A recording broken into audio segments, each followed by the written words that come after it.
The retirement fund, the house, my grandson. I'm Walter Briggs, 63 years old. I spent 34 years working as a machinist at a steel fabrication plant in Youngstown, Ohio, making about $47,000 a year before I retired. Not rich by any measure, but I built a decent life. Raised my son Marcus right here in this town. Taught him to throw a football in the backyard, helped him with his homework at the kitchen table, drove him to every baseball practice for 12 years straight. Then he married Diane. I tried to like her. Lord knows I tried. She came from money. Her family owned a chain of car dealerships across northeastern Ohio, and she never let anyone forget it. The way she looked at our little 3-bedroom ranch house when Marcus first brought her home. The way her nose wrinkled slightly when I offered her iced tea in a mason jar instead of a crystal glass. I told myself I was imagining things. I told myself my boy loved her, and that was enough. It wasn't. The first few years were fine.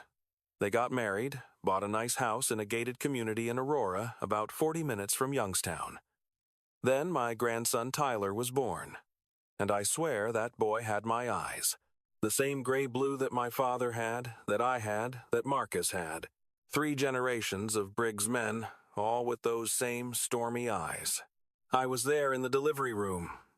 Diane's parents were on a cruise in the Mediterranean, some yacht thing.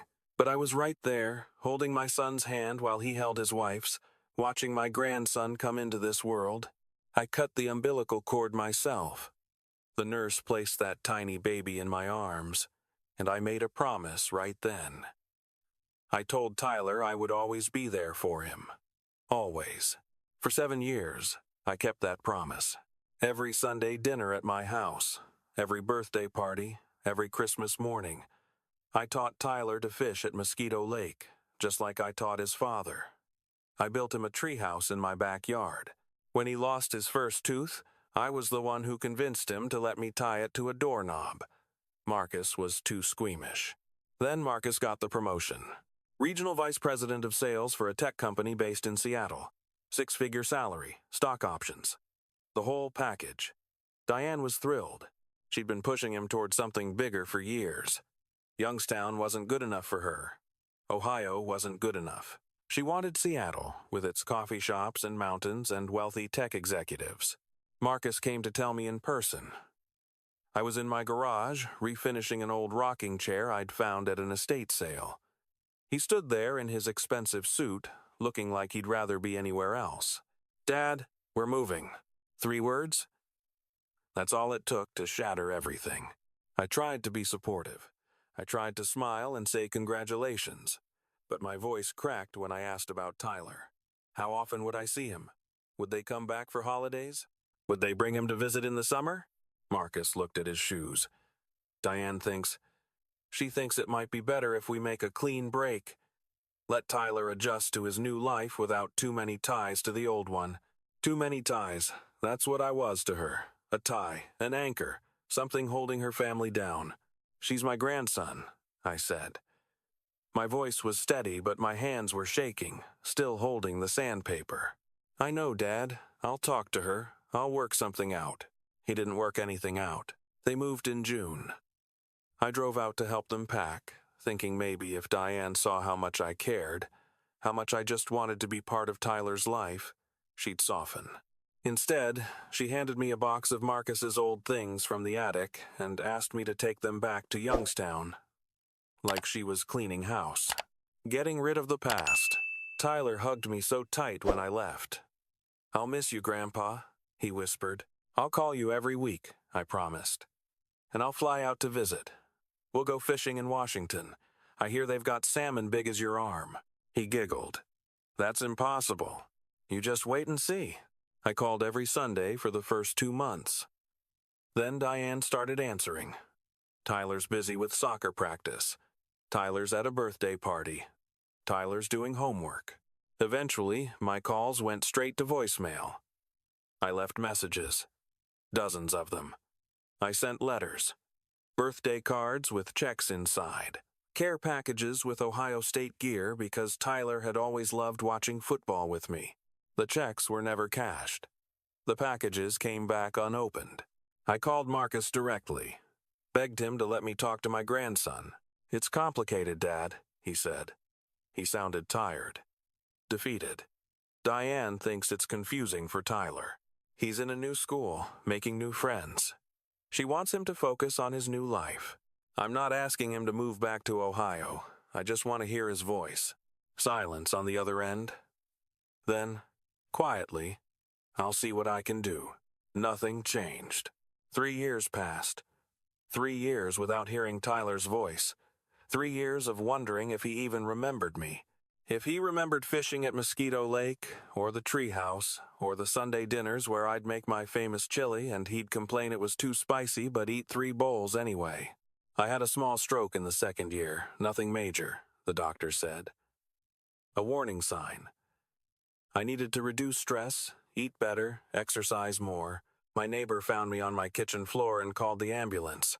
I spent 2 days in the hospital, alone, staring at the ceiling and wondering if my grandson even knew I existed anymore. I didn't call Marcus about the stroke. What was the point? Then, on a Tuesday morning in October, my phone rang at 6 a.m. It was Marcus.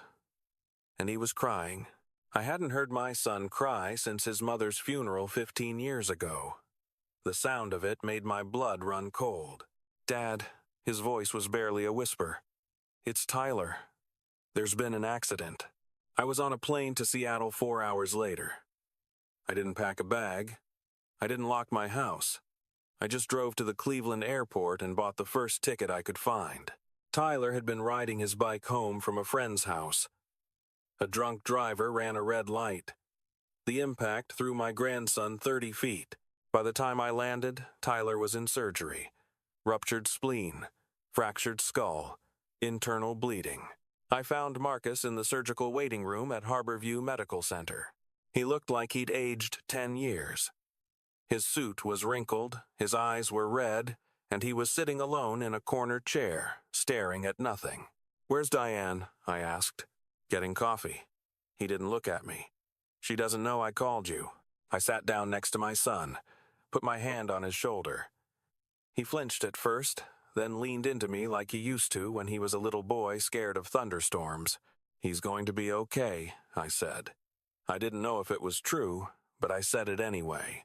The first surgery took 8 hours. The spleen was removed. The skull fracture was repaired. But the internal bleeding wouldn't stop. Tyler's liver had been lacerated in 3 places, and despite the surgeon's best efforts, it was failing. He needed a transplant. Diane arrived in the waiting room just as the doctor delivered the news. She saw me and froze. "What is he doing here?" Marcus stood up. "I called him Diane. He's Tyler's grandfather. He shouldn't be here. This is a family matter." I kept my voice calm. "I am family." She opened her mouth to argue, but the doctor interrupted. "We've put Tyler on the transplant list, but given the severity of his condition, we don't have time to wait for a deceased donor. We need to find a living donor. Family members are the most likely match." Diane straightened her shoulders. "I'll get tested immediately." "Me too," Marcus said. I stepped forward. Diane shot me a look that could have frozen Lake Erie. "You're 63 years old. They won't take a liver from someone your age." "Actually," the doctor said, "living donors can be up to 65, sometimes older, depending on overall health. Mr. Briggs, if you're willing, we can certainly test you." I was willing. I was more than willing. This was my grandson. The baby I'd held in my arms 10 years ago. The boy who used to fall asleep on my couch watching old westerns. The child I'd promised to always protect. The test took 2 days. Diane wasn't a match. Something about her blood type being incompatible. She cried for an hour, then started making phone calls to everyone in her family, demanding they fly to Seattle immediately.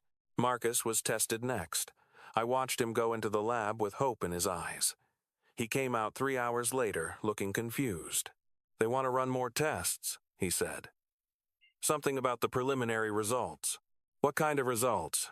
"I don't know. They're sending in a specialist." I got my own results that afternoon. A young doctor named Chen sat me down in a small consultation room and explained that my liver function was excellent for my age. My blood type was compatible, and I appeared to be a strong candidate for living donation. "We'll need to run a few more tests," she said. "But this is very promising." I should have felt relieved. I did feel relieved. But something about the look on Marcus's face when he came out of that lab stayed with me. That evening, I was dozing in the waiting room when a hand shook my shoulder. I opened my eyes to find a woman in a white coat standing over me. She wasn't Dr. Chen. "Mr. Briggs? I'm Dr. Patterson, the chief of transplant surgery. Could I speak with you privately?"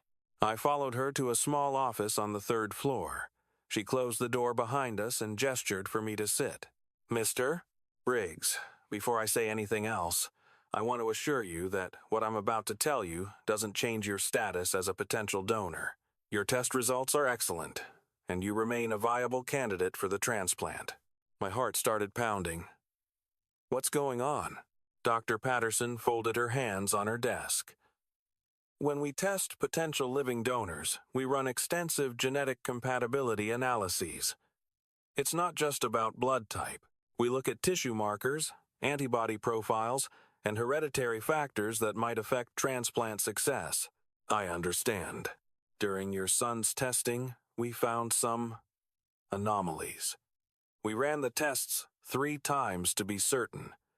We checked for lab errors, contamination, anything that might explain what we found." I gripped the armrests of my chair. "What are you saying?" She took a breath. "Mr. Briggs, according to our genetic analysis, Marcus cannot be your biological son. The markers that would indicate a father-son relationship simply aren't present." The room tilted. "That's impossible," I heard myself say. "I was there when he was born. I raised him. He's my son. I understand this is incredibly difficult to hear, but genetics don't lie. Based on our analysis, there's no biological relationship between you and Marcus." I thought about my wife, Carol, high school sweethearts, married at 20. She died of cancer when Marcus was 17, and I held her hand until the very end. She was the love of my life, the only woman I'd ever been with. Had she? No. I couldn't think about that. Not now. Not with Tyler lying in an ICU bed, fighting for his life. "Does this mean I can't donate?" My voice sounded strange, hollow. "On the contrary. Because you're not biologically related to Marcus, you're also not biologically related to Tyler. But here's the surprising part." Dr. Patterson leaned forward. "Your genetic markers are more compatible with Tyler than his own father's are. Living donation doesn't require family relation. It requires compatibility. And you, Mr. Briggs, are an excellent match." I tried to process what she was saying. I wasn't Tyler's biological grandfather. I wasn't Marcus's biological father. My entire life, everything I thought I knew about my family, was a lie, and none of it mattered. "Schedule the surgery?" I said. Dr. Patterson studied me. "Mr. Briggs, this is a major operation. The recovery time is significant. At your age, there are additional risks. I want to make sure you fully understand what you're agreeing to. I understand that my grandson is dying. I understand that I can save him. What else is there to understand?" She nodded slowly. "There's one more thing. Your son, Marcus. He doesn't know yet about the genetic results. The specialist was planning to speak with him tomorrow. But given your decision, I thought you should know first." I stood up. My legs felt unsteady, but I forced them to hold me. "I'll tell him myself." I found Marcus in the ICU, sitting beside Tyler's bed. My grandson looked so small, surrounded by machines and tubes. His face was swollen, his skin pale, his stormy gray-blue eyes closed. Those eyes. I'd always thought they were Briggs' eyes. My father's eyes? My eyes? I looked at Marcus. Really looked at him. The shape of his nose. The set of his jaw. "Dad?" Marcus looked up at me. "Is something wrong? You look pale." I sat down on the other side of Tyler's bed. "The doctors told me I'm a match. I can donate part of my liver. Tyler's going to be okay." Marcus's face crumpled with relief. Oh, thank God. Thank God. He started crying again. Dad, I don't know how to thank you. I don't. There's something else. He wiped his eyes. What? I told him. Everything. The genetic tests, the results, the truth about our biology. I watched my son's face go from confusion to shock to devastation. That's not possible, he whispered. Mom would never. I don't know what happened, son. I don't know if we'll ever know. Your mother's been gone a long time. Marcus was shaking. So you're not. We're not. I reached across Tyler's bed and grabbed his hand. Listen to me. I don't care what some test says. I don't care about DNA or genetics or blood. I was there when you took your first steps. I taught you to ride a bike. I sat up with you all night when you had the flu. I walked you down the aisle at your wedding. That's what makes a father. Not chromosomes.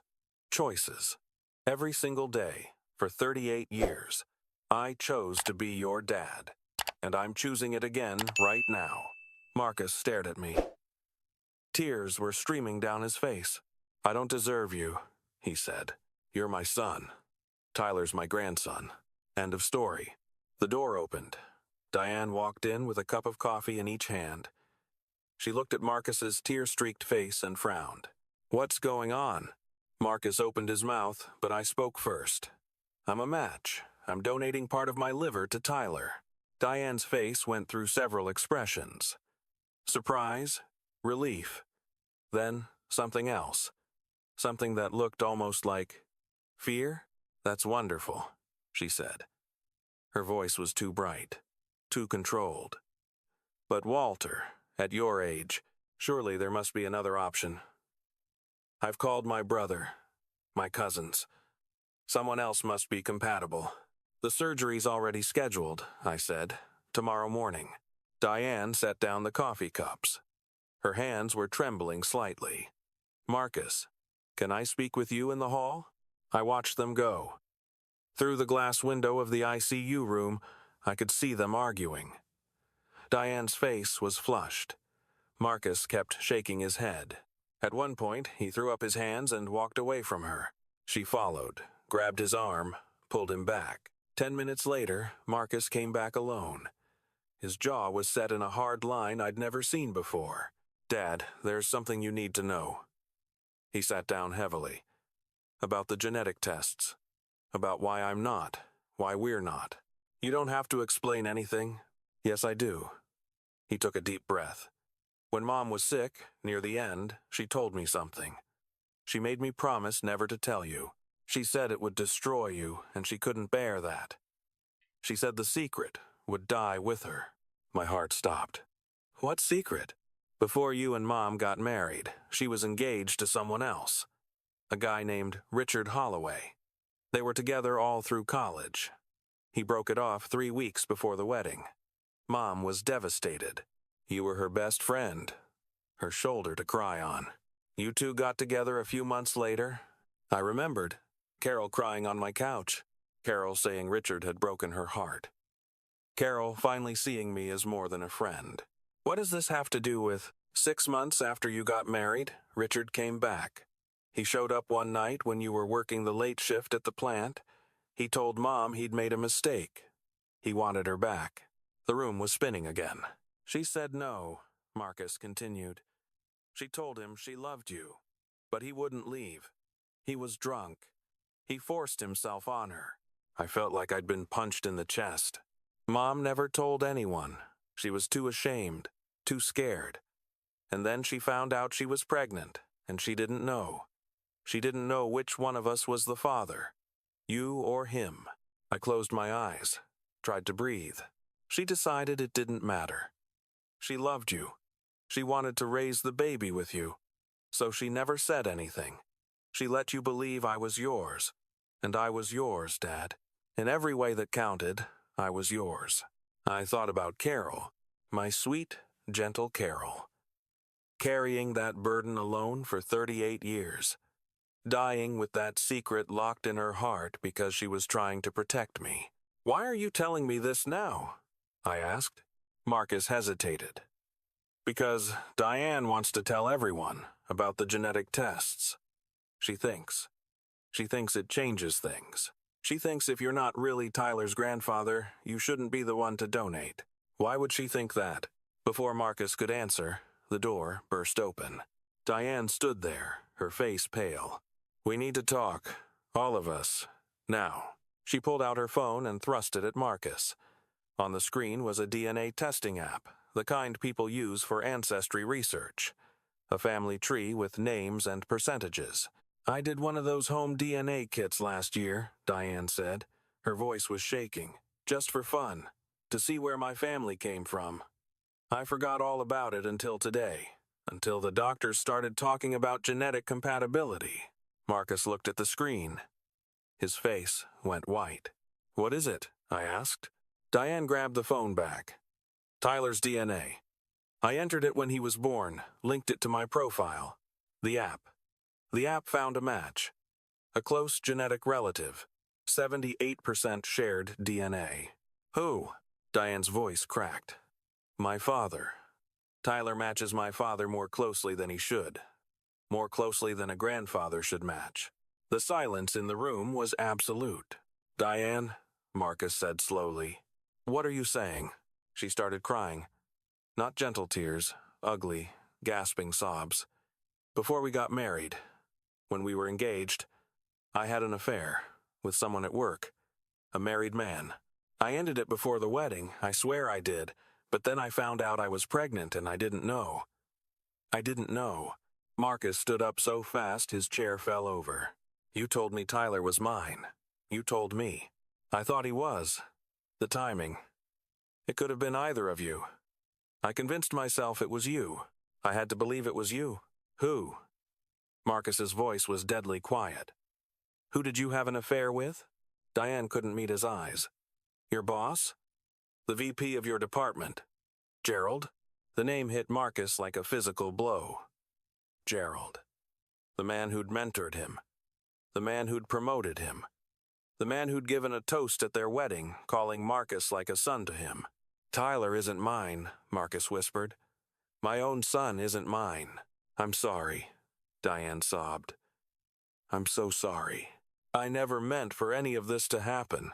I looked at my son, at the boy I'd raised, the man he'd become, standing in the ruins of everything he thought he knew. His wife had betrayed him. His child wasn't his. And he'd just learned that his own existence was the result of violence against his mother. This family was built on lies. Layer after layer of secrets and deception. And here I was, 63 years old, not biologically related to anyone in this room, but I was the only one who could save that little boy. "Marcus," I said quietly, "look at me." He turned. His eyes were empty, shattered. "Tyler is still your son. You were there when he was born. You taught him to ride a bike. You sat up with him when he had nightmares. You read him bedtime stories every night for 7 years. That's what makes a father. Not DNA, not blood tests, choices." I stood up and walked to Tyler's bedside, looked down at that small, broken body. Those eyes weren't Briggs' eyes. They never had been. But that didn't change a single thing about how much I loved him. I'm going to give this boy part of my liver tomorrow. Not because he's my biological grandson. Not because I owe anyone anything. But because 10 years ago, I made a promise. I told him I would always be there for him. And I keep my promises. I looked at Diane, who was still crying against the wall. "You tried to cut me out of his life. You stopped my calls. You returned my letters. You told him I didn't care. But I'm still here, and I'm going to save him, because that's what family does. Real family. The kind you choose." Diane slid down the wall until she was sitting on the floor. She looked broken. Finished. Good. The surgery was scheduled for 6 a.m. I spent the night in Tyler's room, holding his hand. The machines beeped and whirred around us. At some point, a nurse came in to check his vitals and found me talking to him, even though he couldn't hear me. "I'm going to tell you a story," I said, "about a little boy who used to go fishing with his grandpa at Mosquito Lake. This boy wasn't very patient. He'd cast his line and then pull it back after 30 seconds because he was sure he'd felt a bite. His grandpa told him the secret to fishing. You have to be still. You have to be patient. You have to wait for the right moment. And then, when it comes, you have to be ready. I squeezed his hand. I've been waiting 3 years, Tyler. 3 years to see you again. To tell you I never stopped loving you. That every day you were gone, I thought about you. Now it's time. And I'm ready. Marcus came in around midnight. He looked like he hadn't slept in days. Diane's gone, he said. She went to a hotel. I don't know what we are anymore. That's between you two. I keep thinking about Mom. He sat down on the other side of Tyler's bed. About what happened to her.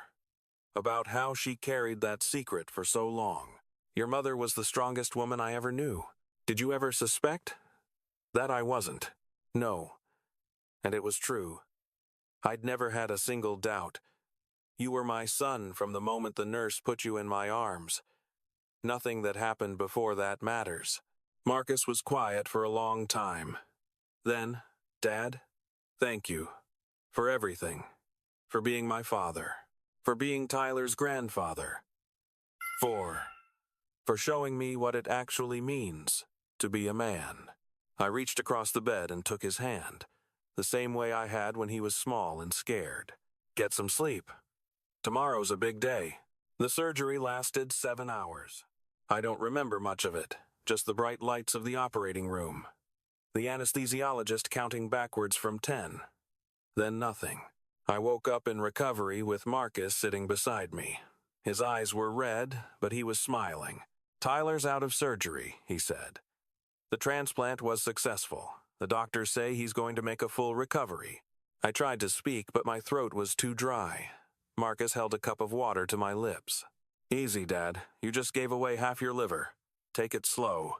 Over the next few days, I learned more about what had happened while I was unconscious. The surgery had gone perfectly. Tyler's body accepted the liver with minimal complications. He woke up 2 days later, confused and scared, asking for his mom and dad. Marcus was there. He held Tyler's hand and told him everything was going to be okay. He didn't mention Diane. He didn't mention DNA tests or genetic results or family secrets. He just held his son and let him cry. Diane came back once to pack a bag for Tyler. She didn't come into his room. She didn't ask about me. Marcus told me later that she'd already been in contact with a divorce lawyer. Apparently Gerald, the real biological father, wanted nothing to do with the situation.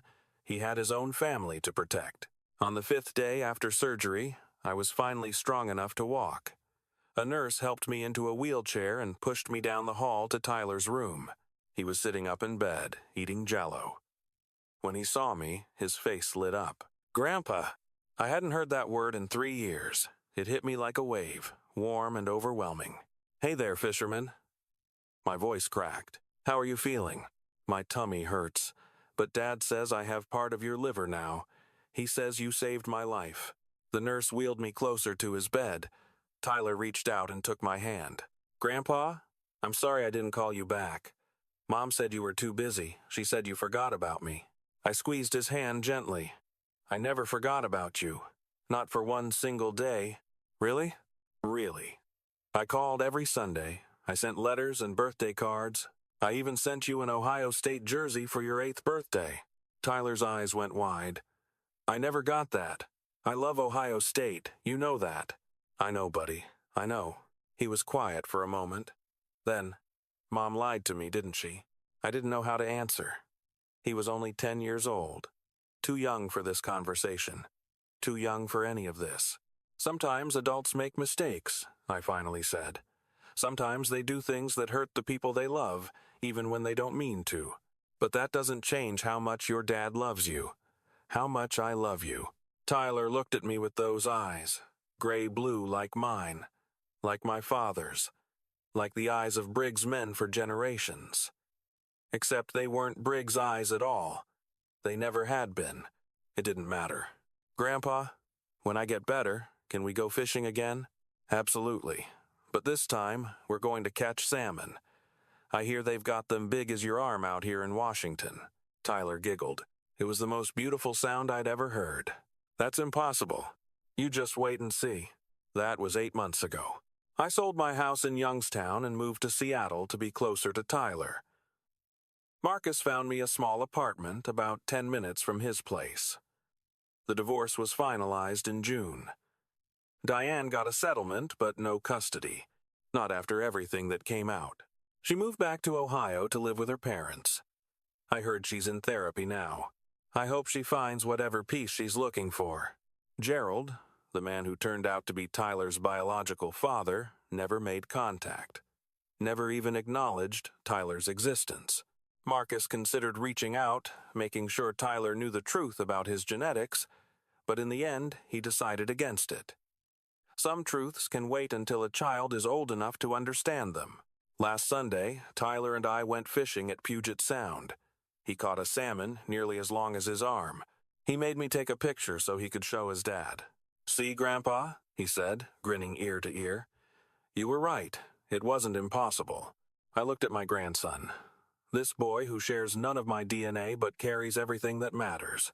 My stubbornness, my patience, my love of fishing and terrible jokes and Sunday dinners with too much chili. Nothing's impossible, I told him. Not when you're family. Because that's the thing about family. It isn't about blood or genetics or what some test says. It's about showing up. Day after day, year after year. It's about keeping your promises even when it costs you everything. I may not be Tyler's biological grandfather. I may not be Marcus's biological father. But I'm the one who was there. I'm the one who showed up. I'm the one who gave part of my liver to save a little boy's life. Not because a DNA test told me to, but because that's what love looks like. And that's what makes a family. Not blood. Choices. Every single day. If you're watching this, I want you to think about the people in your life who chose you. The ones who showed up when it mattered. The ones who kept their promises even when it was hard. Those are your real family. Hold on to them. That's what makes a grandfather. If this story touched you, please watch more stories on my channel. And if you know someone who needs to hear this, share it with them. Thank you for listening.